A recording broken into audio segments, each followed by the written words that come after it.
Doncs a Biblioteques de Barcelona continuem amb una lluita que sembla que ha de continuar perquè cada vegada més se'ns estan mantenint l'Ajuntament, cada vegada estem perdent menys autonomia, la negociació no és real, estem cada vegada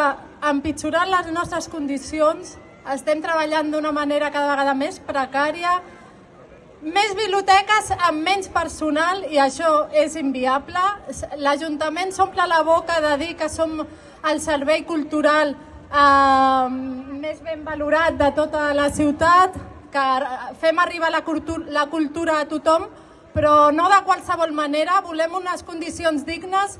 i ens estem organitzant a poc també amb la gent de centres cívics, de lleure, i aquest és el nostre camí, d'anar unint forces, de continuar, de sumar i d'agafar forces i anar endavant i amb la lluita.